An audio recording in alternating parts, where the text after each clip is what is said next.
Did you watch the Super Bowl? Yeah, of course I watched the Super Bowl. Yeah, because I like the sports. You like the football. Yeah. You like all the sports. I do. I played football. Doesn't look like I did, but I did. No, but I knew that you did. That you played football. When did you stop playing football? When I graduated. From high school? Yeah. Oh. Colleges were calling, but you know. But you're like, no. So was the Lord, and I shall follow. Just kidding. You could have been like a football star, but Jesus intervened. That's it. Yeah, that's it. That's the story I'm going to tell. No, for sure. Yeah, no, that was it. I was a footballer. Mm-hmm. And you watched did you have were you rooting for? I like both teams. Okay. So there were two players on the 49ers who are from basically my hometown. Mm-hmm. One who tore his Achilles. Yes, we talked about that. Yep. Very sad. So I was sympathetic to the 49ers, but I was rooting for the Chiefs. Why were you rooting for the Chiefs? They are close enough to my hometown. They're the closest professional team. Just like geography. Kansas City is 3 hours from my hometown, which they were horrible growing up. So I wasn't a Chiefs fan growing up. Yeah. I'm a Packers fan, just for the record. You have stated. Yeah, but one of my volunteers last night came to youth group in a Packers shirt. You have great volunteers. I do. They're excellent. So yeah, I watched the long Super Bowl. It was boring at first, but it got good at the end. Yeah. And yes, you watched it too. I did. Which is the bigger miracle? That one. The fact that I watched it and still have not seen the halftime show. I know it was Usher, and I do love Usher. I was a fan. I think a lot of people we are at the moment in time where halftime shows are prime for us. I feel like things are for us. We are that generation right now, in general. Yeah. Which makes me a little sad at our age. Like the Dr. Dre halftime show. Yes. Just 2 years ago was amazing. Yes. This Usher one, I felt like I was in college. Who was last year? I don't remember that. I don't remember last year either. I don't know. But it was... I did see that Usher was on rollerblades. He was on rollerblades. Yeah. It looked like he got hurt at the end. Not of the rollerblades, but the thing. I only saw clips later. I don't know. It was great. I haven't seen the whole thing. I also didn't see any commercials except later somebody sent me the Duncan one with Ben Affleck. That's pretty good. It was pretty funny. But that's all I've seen because I chose of my own free will, towards the end of the fourth quarter and then at halftime, I watched. In fact, I was doing something else and I had it up on my phone just playing. But it should all be attributed to the fact that I wanted to see what would happen if the Chiefs won because I wanted to see Taylor Swift's reaction. I will take exactly zero hate for that girl. I saw a hilarious meme where it's talking about apparently blue whales, their babies are 8,000 pounds. Did you know this about blue whales? I'm so curious where the dots are going to connect. But they are the biggest baby on the planet. It's set for people who get mad at Taylor Swift for watching her boyfriend play football. It's not like she's out there watch me. That's the Taylor Swift rage was weird. It's fun. It's so bizarre. She's just who cares? Girls just watching her boyfriend play football. Yeah. Let's not hate. But haters gonna hate is what I'm saying. I was like, there's a song. Somebody said that once. Yeah. But yeah, I was simply there for the T Swift reaction, which was a little underwhelming, honestly. Yeah. But also, you know who I really like in football? Genuinely, Jason Kelce. And not because of the screaming and jumping out of suites. He's hilarious. He's so funny. With his so apparently he showed up to Vegas. Have you seen this? No. Dressed exactly like Alan from The Hangover. He had to have done it on purpose. It's his t-shirt and the little bag. And so that's something. Yeah. But I just love him in his little flip-flops, and all these other guys are all dressed up. Yeah. To go pregame or whatever. I don't know why and he cheeses his brother so much about all the things. No, he's what does he say? You came You came to play dress up. I came to play football. Yeah. And I think that's hilarious. That is funny. I really like that. But, whatever. So here's the real question. Yeah. Having gotten a really good ending to a Super Bowl, that was really a really interesting. good ending. Yeah. Are you intrigued enough to watch more football next season? Probably not. Okay. I do really, you know what though? I will say, I've been watching a lot of like European football, like soccer. Yeah. Because there's a show called Welcome to Wrexham that's on FX because Ryan Reynolds and there's a lot of pop culture in today's podcast. Yeah. Ryan Reynolds and Rob McElhenney, who's from Always Sunny in Philadelphia. Yeah. They bought a Welsh football club and they've been trying to get it promoted. It's like a whole thing. Like is this like a real life Ted Lasso? That's exactly what it is. That's exactly what it is. Except this team was like in the lowest league. Yeah. So they were trying to get, and I don't want to ruin it for people. It's really good. But as they're trying to revive this team, they end up reviving this small sort of dying mining town in the middle of Wales. It actually became a legal city for the first time. Like King Charles had to go there and bestow like a charter on them. So they met the king. It's like a whole deal. I'm really into that kind of story of like the way that like togetherness and like teamwork that to me is the best part of sports. But like sometimes watching athletes talk about the game, I'm like, that is a lot of feeling. So how are we just gonna be like, okay, I got it. I know how to tie it. Are you ready? Yeah. Okay. So I like the way that like at its simplest, it brings people together. It's people who work really hard to excel in one thing, right? Are you impressed at how I'm tying this in? This is a good tie-in. Thank you. I didn't think you were going to be able to do this. Well, I didn't either, but here I am with my spaghetti brain. Everything just overlaps. I mean, I do. I think at the best, people who excel at one thing, doing that thing at the highest level that they can, right? And then people like celebrating that with them and also like for themselves. Because I do think a big part of like professional sports is not really about the team and it's about the town that sport is located in. Sure. Like the Astros are great, right? But like that's our team. And that has more to do with like people's love for them, I think, than they're just, because they haven't always been as awesome as this. No. They've been especially awesome in the last several years. Yeah. So I'm just saying. Yeah. And I do think that that's nice. Yeah. You know? Yeah. At its best, at its simplest, right. There it is. That's it's a good thing. Yeah. I like good tie-in. Yeah. Because that's what we're talking about this week. That's it. The art of simplicity. What a lovely thing. Yeah.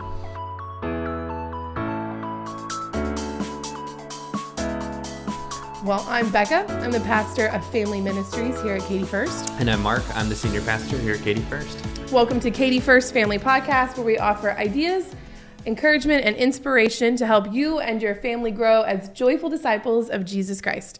And like we said, this week we are talking about simplicity with apparently as many words as we can. Yeah. The irony. The irony. Yeah. But I didn't preach. I did. You did. I did. So you can give us a recap. I can try. Of what you talked about yesterday. I'm just going to re-preach the whole thing. Yeah. We got time. Yeah. Yeah. It's simplest. It's what the people want. Yeah. Definitely. I mean, I think the main thing for me when thinking about the scripture that we read yesterday of the rich young ruler is really to think about what is it that's really central to our lives. I think there are lots of things that want, even demand our time and attention, our best, whatever our first is, right? Our best effort, our best energy, the best of our schedules, right? The most of our money, or the best of it anyway, whatever that means. And there's lots of things that ask for that, demand that, say that they should, claim some kind of right to it. But we are people who get to decide. Right. And I think so often we sort of hand over that right. I don't know why. I really don't know why. I don't know if the lie is just super convincing, or if I think it may be that we think there is somebody else who is more expert than we are. Mm-hmm. I'm guessing, right? This is an evolving theory for me. And so, well, if the school is saying that these things are super important for my kid to be involved in, like that has got to be true, right? Or if even, this book is saying that these are the values my kid or my family should have, that's got to be true, mm-hmm. right? And so I think what's really important for us as Christians, and the way I framed it yesterday was like people who claim that Jesus is Lord, mm-hmm. right, is that we recognize what is actually our core value, what is actually our guiding principle. Mm-hmm. And Jesus says it's to love God and to love others, which, sounds simple. I mean, it's 4 simple words. Mm-hmm. I guess, is it 3? Because you repeat the love? I'm not sure. But it's like a simple phrase, right? Yeah. But it is a complicated thing to do because what are the implications of that? Yeah. And we spent all of January, really, the last, several weeks in this series, talking specifically about doing less and slowing down and letting that kind of guide how we grow in our relationship with God, how we grow in our relationship with our families, with others, how we're serving, how we're experiencing our relationship with God, all of that, right? Right.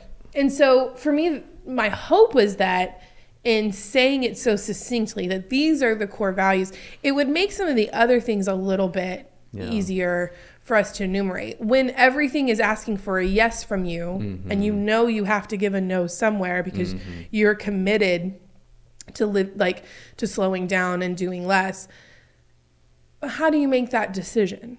Well, if these are your values, right, then maybe that's helpful. For me, I find that to be helpful.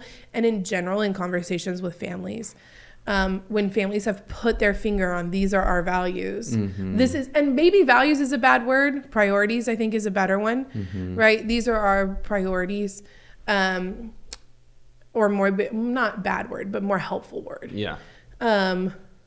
Then I think it makes it a little easier for us to know what the yeses and nos are, to mm-hmm. Find the joy in the speed bumps like we talked about. Yeah. Right. To do all of those things that we've, even to find the silence and solitude, all the things that we've talked about. Right. I think all of that is a little bit easier. It makes a little more sense when we lean into the simplicity of this is it. Yeah. We are people who say that we are going to love God and love others, and that's first. Yeah. So what has to come off our plate so that we can focus on this? Yeah.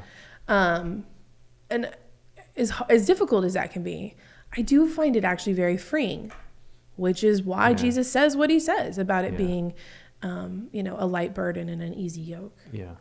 So I have enjoyed this series immensely. It's been a little ironic because Samuel has started talking a lot more in the last month, and one of his new favorite words is hurry. Mm-hmm. He'll go, hurry, hurry, hurry. And it's made me aware of how often I say that to him. Yeah. Which is a little unfortunate that it happened right now. I don't appreciate the way my toddler is calling me on the carpet about that. But but that's that speed bump. It is. Yeah. Well, I've certainly felt way more aware of my own hurriedness these past few weeks. Yeah. And personally trying to make some decisions about, okay, what do I think the term you used was from that book about how do I ruthlessly eliminate hurry? Right. I always seem to think that the answer is a better system, a better schedule, a better routine. Yeah. And if I think that's the solution, then what I need is not the gospel, but what I need is a self-help book.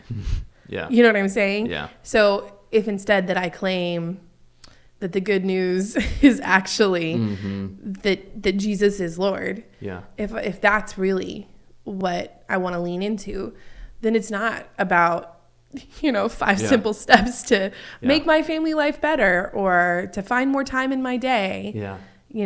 It's really something else. It's really about living into and letting the other stuff go. Yeah.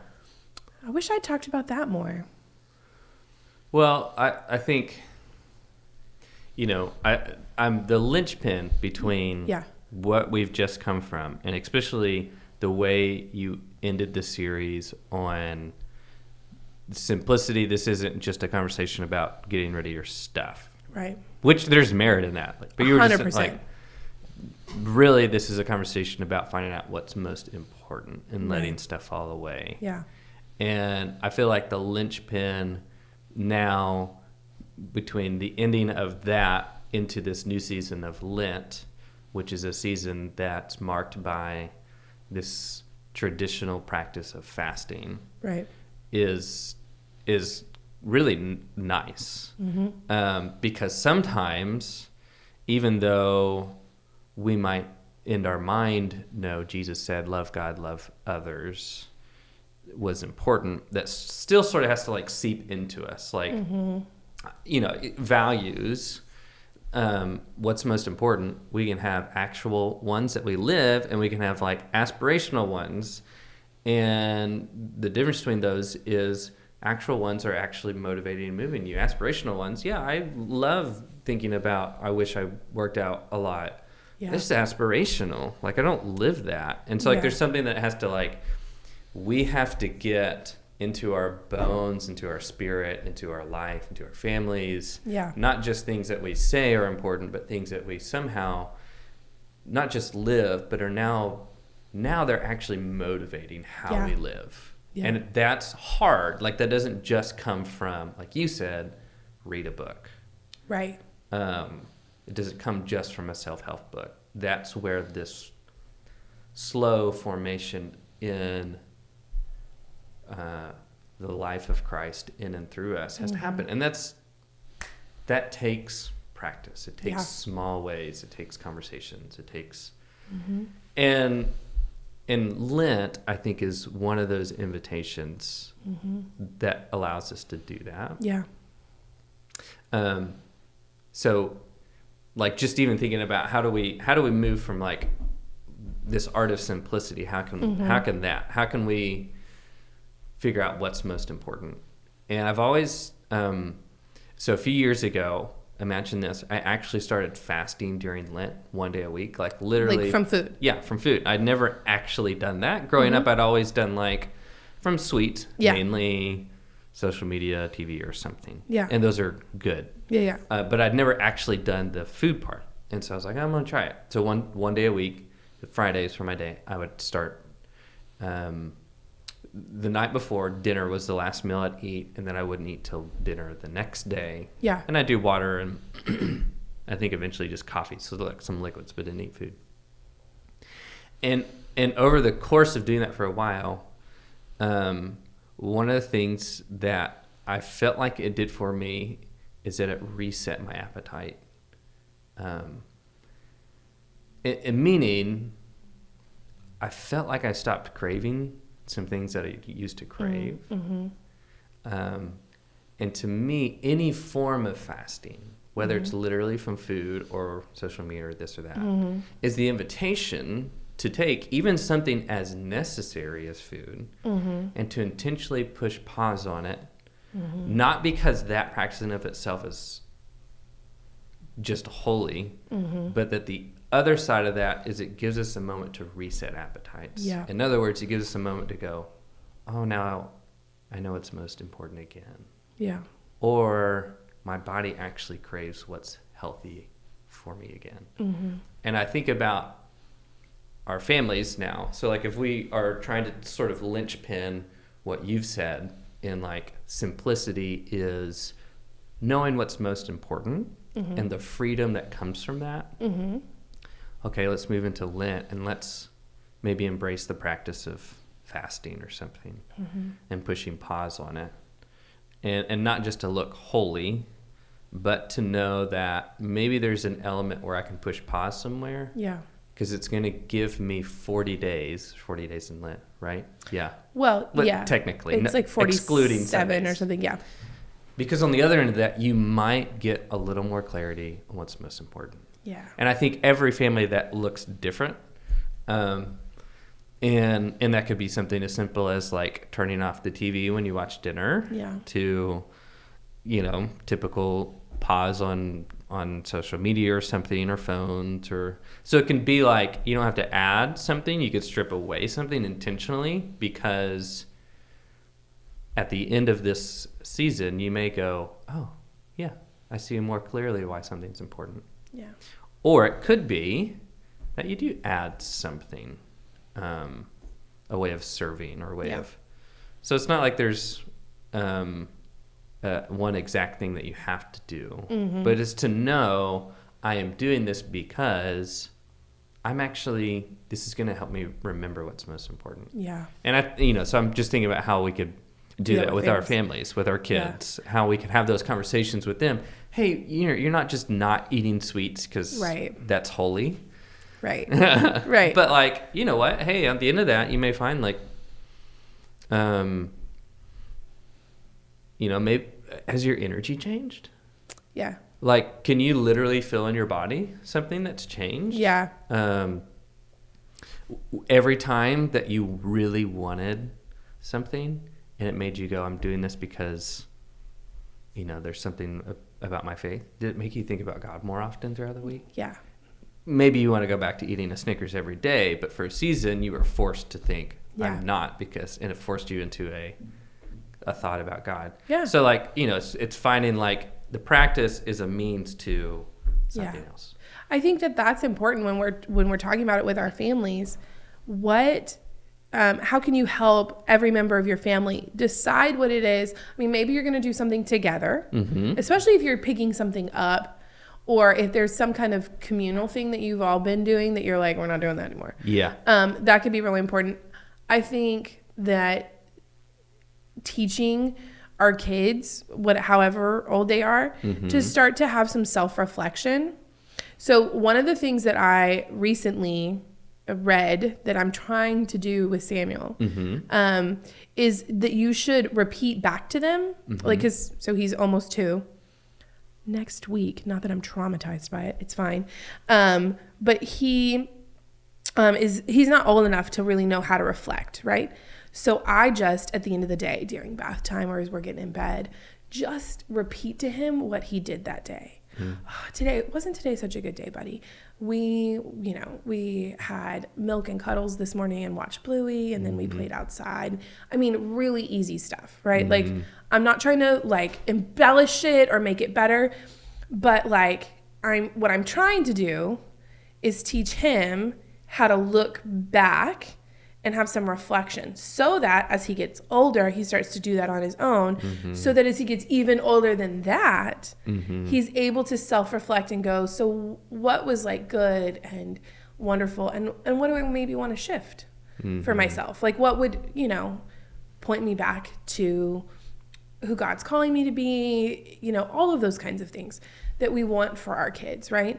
But no matter what age our kids are now, we can start helping them learn how to have that that kind of ancient practice of examination, right? And not like the quiz and test, right? Yeah. But of like looking back at our day, looking back at and making a decision about how we want to live on purpose, right? With some intentionality towards our day and towards our priorities, right? Our values. So like having a conversation really like chill. I feel like these conversations happen really well while you're in the car. If your kids are old enough to be able to do that kind of thing. I just feel like car conversations are so easy. Like, I just feel like the pressure is off. And because you're not making eye contact, it feels like you can say harder things. And so just, hey, you know what? This week is or was Ash Wednesday, which means the season of Lent is starting. You know what that is. One of the things people do sometimes in Lent is they give things up. You're insert other grown up, right? And I are doing this, or I am doing this. And this is why. Do you think you might want to? You want to think about it? And then just checking back in. We talked about it in Sunday school with the youth yesterday. What Lent is, what Ash Wednesday is, and did they want to do anything? Did they want to have a special practice for themselves? And the point was not to have a conclusion. Right. I wasn't writing it down and putting put these up and that check wasn't in on you guys. Exactly. It wasn't that. It was just like literally just to start their brains thinking. And if they decide they're just not into it, great, right? Like, I'm not running out of time, right? Like, just planting seeds is sometimes the best thing we can do as parents. Yeah.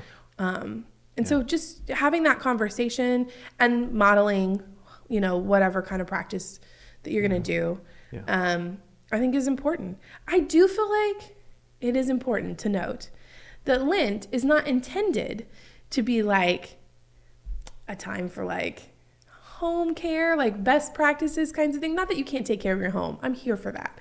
I find that those things tend to be very spiritually grounding for me. So I'm not trying to, but like sometimes I see things on social media that it's like 40 bags in 40 days. And that's great if you genuinely feel like that will help you develop as a person and as a Christian. Right. Love that journey for you. Yeah. But like, don't be like peer pressured into it or feel like that's what it's supposed to be. Or like you could do 40 bags in 40 days anytime. Like you don't have to do that at Lent. So like, and it's also like, let's not feed into diet culture with it either, right? This isn't your way to lose a couple pounds during Lent. This isn't intermittent fasting, right? But like for real, I think that sometimes that's very true. There are things that are in our culture that try to like take the holiness out of even our holy seasons. Yeah. And I think I just want to be mindful of it. I'm not trying to deny any of those practices because I think all of those started from a really good place and can always be brought back around. I mean, I do have every intention of spending some time physically decluttering our house in the season of Lent because I know that it will be good for like my family's mental health. We just have too much stuff, too much going on, too much to maintain, and I'm over it. I want to be able to spend time on other stuff.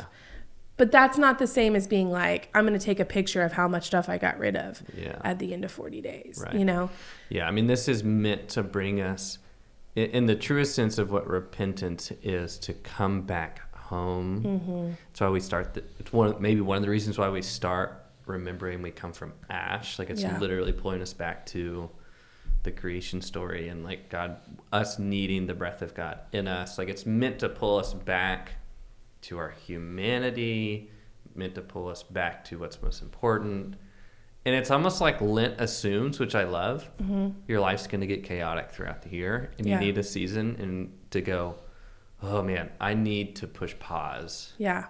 Or else it's just going to keep, like, it's meant to, like, say, hey, come back for a moment. Remember, you're finite, so don't keep trying to live infinitely. Yeah. And that's, like, good news. Like, obviously Ash Wednesday can feel very morbid, but it is very good news to be like, actually, the expectation is that you can't do everything. Yeah. And you don't need to. And you don't need to. You weren't made to. All these things. That is my favorite thing about the more I've learned about Sabbath and how it was a gift to a people who had lived their whole lives in slavery. And it is God saying, you do not have to work in order to be of value because you are not slaves anymore. Yeah. And I just I don't know why that had never occurred. Well, white privilege is probably why that had never occurred to me in that way.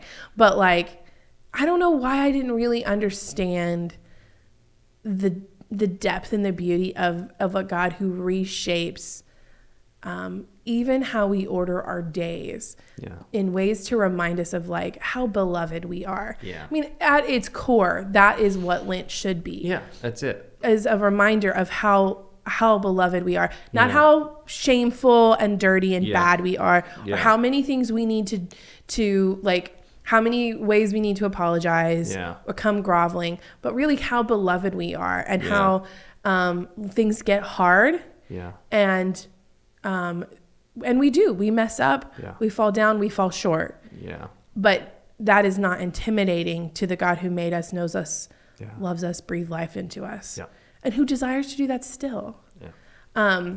So I love hate Ash Wednesday. I love it theologically and personally. It's not always easy as a pastor to put ashes on people's heads. I find, I don't know if maybe that's not an issue for you. I don't always, especially when it's my students, don't love personally remembering that they are dust too. Oh, I don't wrestle with mine as much. Yeah. But like I don't want to put it on my kid's head. That kid's going to live forever. You know what I'm saying? Like, literally the first sacred moment that I can remember with Miley was an Ash Wednesday service. So she would have been 8-9 months. I don't remember. And I didn't actually know she was there. And then Hannah walked up with her for ashes, and she just had this big smile and was old enough to go, Dada. And like, it totally caught me off guard. Yeah. And like, immediately, it was such a deep, and then to like put ashes on her forehead.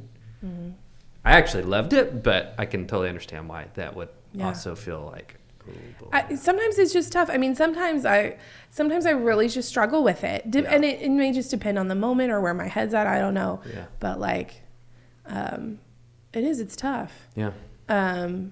Especially as sometimes the person who stands in that place when this life is over for people, it can be tough. Yeah. But it's also like, because even in those moments, I know better. I know it's not over. I know it's not done. Yeah. So I do. I mean, I love Advent because it's such a helpful like preparation for me to slow down so I can really feast at Christmas. But Lent feels like the thing my soul needs every year. Yeah. There have been Lents where I was like, well, that's enough Lent. Like, I feel like you lose enough. Because it's a long season. I mean, there's by the end every year, I'm like, I am ready for Easter. Which is, I mean, I don't think that's like an accident. Yeah. Yeah. But we start Lent this week with Ash Wednesday. Yeah. On Valentine's Day. Because you can't spell Valentine without Lent. Poetry. It's poetic. Yeah. Yeah. So Ash Wednesday, this Wednesday. Yep. We've got imposition of ashes from 6 to 7 a.m. A.m. for the early risers. It's going to be cold. So come visit your pastors who will be out here freezing. That's right. But ready. Ready for you. And probably very caffeinated. Yes. Yeah. Better be. Yes. Yeah. And then again, we'll have worship that night at 7 o'clock. Right. I'm excited about it. Me too. It's going to be great. Yeah. Well, we thank you for joining us today. We hope that you have found some inspiration and encouragement for you and your family and for the Lent that you are about to enter. For more information about events at our church or how you can connect with us here at Katie First, we invite you to go to our website at katiefirst.org. We want you to know that in the middle of your ordinary, messy life, whatever that looks like for you in this moment, that you are loved, you are not alone, and you are doing a good job. Amen. And we'd love to see you this week, as we mentioned, Ash Wednesday. If you want to eat pancakes for Fat Tuesday, 5 to 7, come eat a lot of pancakes. Yeah. And then next Sunday starts the season of Lent in a new sermon series, A Very Good God. I have to say the sermon title. I'm so excited. The Apocalypse You've Been Waiting For. I mean, I love it. It's going to be great. I'm very excited about it. I'm excited to preach it. Yeah. So yeah, we'd love to see you. And we have all our new studies starting real soon. So like you said, so many good things. Go to the website, find out more. We'd love to see you on Sundays at 11 a.m. Until then, have a great week. Look, I did the weird hair thing.